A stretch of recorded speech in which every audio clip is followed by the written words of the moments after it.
Hola, mi nombre es Johnson y bienvenidos a De 5 a 9. La regla 20-4-10 se ha vuelto muy popular en los últimos meses. Es una regla que nos permite evaluar si somos un buen candidato para adquirir un vehículo con préstamo, o sea, con un financiamiento de una institución financiera. Entonces, en el día de hoy quisiera que la evaluemos y que entendamos de qué se trata esta regla. Numerosos expertos y asesores en el área de finanzas personales han podido evaluar y han estudiado la regla 24-10 y al mismo tiempo han determinado y concluido que es una regla bastante útil para calcular y para verificar si nosotros realmente somos buenos candidatos para adquirir un préstamo para comprar un vehículo. Al mismo tiempo, esta regla se ha determinado que se acerca mucho a la realidad cuando se trata de ver la capacidad de pago que tenemos. Sin más rodeos, vamos a ver de qué se trata esta regla. El 20 representa el porcentaje del precio del vehículo que tú debes aportar como inicial. Este dinero va a salir de tu bolsillo,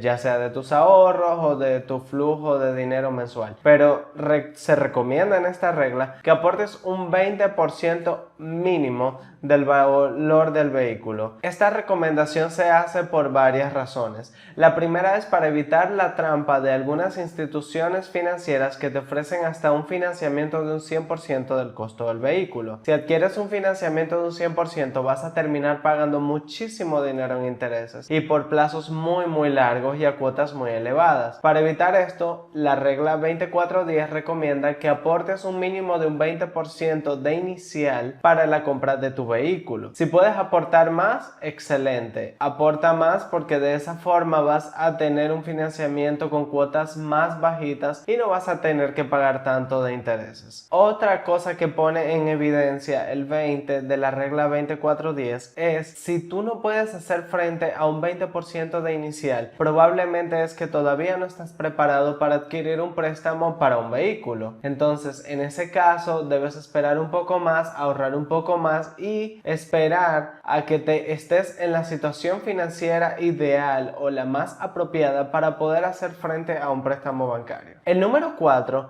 representa el plazo máximo en años el cual debes solicitar ese financiamiento. Un máximo de 4 años te va a permitir que pagues el préstamo a cómodas cuotas, pero que no pagues demasiado en intereses. Si adquieres un préstamo para un vehículo con plazos más largos de 4 años, entonces vas a terminar pagando muchísimo más dinero en intereses. Se recomienda que sea un máximo de 4 el plazo para que de esa forma pagues los intereses de una forma óptima para tu bolsillo. Finalmente, el número 10 es el porcentaje sobre tus ingresos brutos que debe representar la nueva adquisición del vehículo en gastos. Por ejemplo, ese 10% debe englobar lo que es pago mensual por el préstamo, el seguro, impuestos por circulación, la matrícula o cualquier otro impuesto. También el mantenimiento del vehículo debes incluirlo en ese 10%. Es importante que hagamos mucho caso al 10% sobre los ingresos brutos, porque es el que nos va a permitir realmente programarnos mensualmente para que no afecte nuestra calidad de vida, nuestros ahorros y cómo nos manejamos financieramente cada mes. Entonces, algo que hay que tener en cuenta es mientras más caro es el vehículo, pues mayor es el periodo probablemente de tiempo que tienes que adquirir el préstamo, y si lo adquieres dentro de los 4 años probablemente tienes que pagar altísimas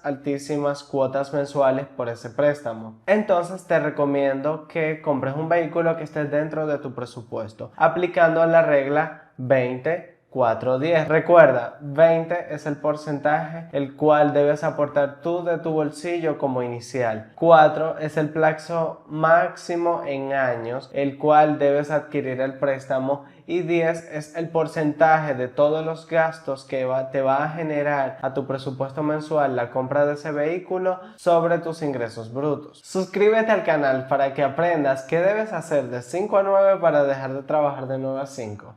Adiós.